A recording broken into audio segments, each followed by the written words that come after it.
Resuming debate. The honourable member for Davenport. Thank you so much, Mr. Speaker. It's an absolute pleasure for me to rise today to speak on this motion, this Opposition Day motion, on behalf of the residents of Davenport, who I'm so proud to represent. You know, a couple of my colleagues said, Julie, you're from a downtown riding of Toronto. Why is it that you're speaking on behalf of this motion? And I said, I'm very proud that in my riding, I actually have a very active Legion, and it's the Royal Canadian Legion, Earls Court Branch 65. We have a great Legion Hall that is a place of a lot of fun and mirth and activity, and where a lot of our community comes together. That's on Ossington near Bloor Street. And then every single year at Prospect Cemetery in my riding, we have this really wonderful Remembrance Day ceremony that people come from right across Toronto. It's in its 89th year.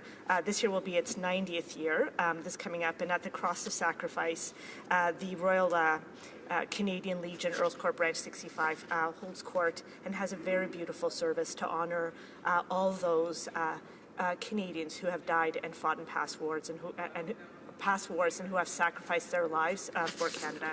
So I'm very, very proud on behalf of Davenport residents to be speaking to this Opposition Day motion. That said, Mr. Speaker, I'd like to say that this government is committed to providing all current forces, members and veterans with the support and services they so rightly deserve. The Department of National Defence, the Canadian Armed Forces, or CAF, and Veterans Affairs Canada take the health and well-being of CAF members and veterans very seriously. For that, on November 4th, 2015, this government, our government, pledged to ensure that veterans receive the respect, support, care, and economic opportunities that they deserve. We delivered the first of our changes with a $5.6 billion investment in financial security for veterans and their families in Budget 2016. On that day, our finance minister said, our veterans have dedicated their lives to the defense of this country. They deserve our gratitude, our respect, and our support. We made a solemn promise, and they will have it, and we will keep that promise. That day, we increased the disability award from a maximum of $310,000 to a maximum of $360,000. We increased income replacement from 75% of a veteran's pre-release salary to 90%. We reopened the 9 offices closed by the Conservatives. We announced that we would hire staff to make up for the Conservative cuts, and much, much more. And just so we're a little bit clear on that, Mr. Speaker, we reopened offices in Kelowna and Prince George, BC. We reopened offices in Saskatoon, in Brandon, Manitoba, in Thunder Bay, in Windsor, Sydney, Nova Scotia, Charlottetown, Corner Brook, as well as we also opened a brand new office in Surrey, BC, and expanded outreach services to the north. A year later, in Budget 2017, we announced $624 million to further improve the health and well-being of veterans and their families, including an all-new education benefit, career transition services to help employ those skills unique to the men and women of the Canadian Armed Forces, as well as we created a new Centre of Excellence in Post-Traumatic Stress Disorder. This year, as you know, Mr. Speaker, we are delivering on the promise that we made to restore the pension for life option, as well as to continue to improve service delivery and to continue to enhance programs that will benefit our veterans with service-related injuries and illnesses. And that is what I want to talk a little bit more about. Since we were elected just over 2 years ago, we have listened to veterans, their families, and advocates to better understand the reality. We have heard them, and in response, we have invested over $6 billion to improve benefits and services for veterans and their families over the last 2 years. With an emphasis on overall well-being, the new Pension for Life invests another $3.6 billion in benefits that can be tailored to meet the individual needs of veterans and their families. We know that every veteran is different. However, one unifying experience is the major life change that results from the transition to life after service. The most successful transitions occur when a veteran has a positive state of well-being, a balance of financial, mental, physical, and social factors. And while most veterans transition smoothly, some struggle for various reasons. And of the approximately 1,500 members who are released each year due to illness or injury, almost 20% suffer with a mental health condition. It is paramount that those veterans and their families know what programs and services are available to them. That's why the Minister of Veterans Affairs, the Minister of National Defence, and the Chief of Defence Staff together launched the Joint Suicide Prevention Strategy on October 5th, 2017. I believe that every member of this House appreciates what a tragedy it is if any member of the Canadian Armed Forces or one of Canada's veterans suffers from post-traumatic stress disorder or any other mental health condition that impacts their health and well-being. And we know that when a member or a veteran is affected, their families are affected too. The CAF and VAC are committed to a coordinated, collaborative approach and identified over 160 initiatives dedicated to saving the lives of veterans and Canadian Armed Forces members.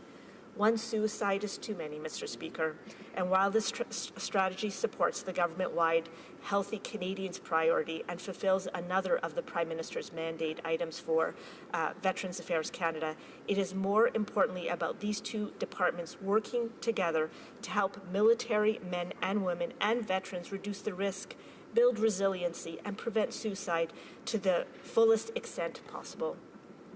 This joint approach will improve CAF members and veterans' well-being and support them by reducing stigma and encouraging them to seek the help they need.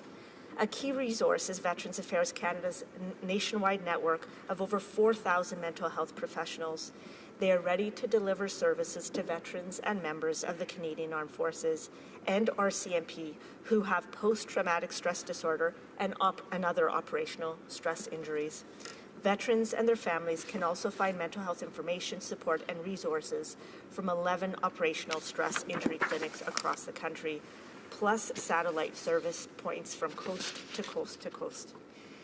They also offer telehealth services for those in remote areas. Each clinic has a multidisciplinary team of specialists who have been professionally trained to address the unique needs of veterans. They're equipped to refer serving Canadian Armed Forces and RCMP members, veterans and their families to mental health professionals who provide individualized assessment and treatment. These programs and services are complemented by an additional 7 operational trauma and stress support centres operated by the Canadian Armed Forces. Mr. Speaker, earlier in my speech, I mentioned the Centre of Excellence in Post-Traumatic Stress Disorder that was created by our government. And this is of personal importance to me because I also have veterans in my riding, and they have served in Afghanistan, served in Kosovo, and many various other places, and PTSD is impacting them. They, were okay for a while after post-release, but then it hits them. The anxiety, the lack of sleep, the nightmares, the depression, and it took them a while to actually ask for help. And I'm so proud that we've actually created the Centre of Excellence in Post-Traumatic Stress Syndrome. It is a center that is a place that we can access the best in research, the best tools, the best support for our veterans. We can also work to try to find ways to prevent PTSD moving forward, and we can do all we can to share our best practices with others around the world. Mr. Speaker, Veterans Affairs Canada is clear in their mission to improve the well-being of veterans and their families. It is at the core of everything they do in providing the treatment, support, and services veterans and their families need when they leave our country's service to successfully transition back to our neighborhoods. I know that my time is about to end, Mr. Speaker, but I want to mention also that I'm very, very pleased with our recent announcement of the pension for life. I know it was something that came up when I was at the doors at the election in 2015. I know that residents in Davenport will be very pleased that we're fulfilling this promise. And they continue to ask us to continue to serve our veterans, to help support them on an ongoing basis, and I know they're very pleased with everything that we've done to date. We are deeply committed to supporting our veterans. We fulfill our sacred obligation to them by ensuring that they should come back. Should they come back injured, we will be there with benefits and services they need to feel well enough to participate fully in post-military life. Of course, more needs to be done. More services, less complicated, more help with getting jobs, and the list goes on. But we have made a tremendous degree of progress with a $10 billion investment. This government is going to continue to make things better for all veterans and their families. More than words, more than 10 years more than the words, more than 10 years of inaction, we have demonstrated real action behind our commitments, and there's more to come. Thank you so much, Mr. Speaker. Questions and comments? The honourable member for North Island Powell River. Thank you, Mr. Speaker, and I thank the member for her speech. I certainly have to say that the veterans in my riding are not feeling very thankful. Too many of them are coming to the doors of my office right now to talk about the deep sense of betrayal. And one of the senses of betrayal is really about the promise of pensions. And so what I heard in the member's speech was that veterans are very happy because pensions have been reinstated. Does she not understand that the reinstatement of these pensions has been at such a dramatically reduced rate that we are now seeing seniors coming in devastated because they are getting less money than they used to get, and that their families aren't being included? You know, I have one veteran in my riding whose name is Max, who is going to be homeless at the end of the month because his family can't deal with the realities of his post-traumatic stress. He will not have a home for his 2 boys to come visit him. He is not happy. He is devastated. And I really hope that this government and this member will support this motion and ask the Prime Minister to apologize for this very broken promise. The honourable member for Davenport. Thank you so much, Mr. Speaker, and I thank the honourable member for her question and for sharing that story of a member of her constituency. We have made tremendous amount of progress. We have made a very definitive commitment with spending $10 billion more in order to better support our veterans. We've increased compensation for pain and suffering. We have increased income replacement for veterans on vocational or psychosocial rehabilitation. We have a focus on mental health. We've reintroduced the pension for life. We have done a lot. We've reopened the offices, as I mentioned in my speech. We've done a lot over the last 2 years. Does more need to be done? Absolutely. And we will continue to search for ways for us to do better. But we know we've come a long way. We know that we have more supports in place right now. And I know that we're going to continue to do all we can to find more ways to support our veterans moving forward. Thank you, Mr. Speaker. Questions and comments? The honourable member for Winnipeg North. Thank you, Mr. Speaker, and I appreciate my colleagues' comments. And I think it is worthy for us to note that when we talk about that commitment to veterans, that what we have seen in relatively short time span of 2 years, and I thought the Parliamentary Secretary did an exceptional job in terms of just her presentation and that truly caring attitude that she has that prevails, and I'll suggest it prevails not only on this side of the House, but on both sides of the House as we all care about our vets. Now, if we go to what we've accomplished in the last couple of years, hundreds of millions of additional dollars being brought forward, issues such as mental health, additional funding for injured vets coming back. There's a genuine commitment by this government to improve, to reestablish that positive relationship and trust with our vets. My question to my colleague is would she not agree that that is a positive step forward, yet there is still room for us to do better? The honourable member for Davenport. Thank you so much, Mr. Speaker, and I thank the honourable member for his wonderful question. We have made tremendous amount of improvements, and you are right. We are, when our veterans are ready for post-release, we try to do everything we can to provide them with the supports they need.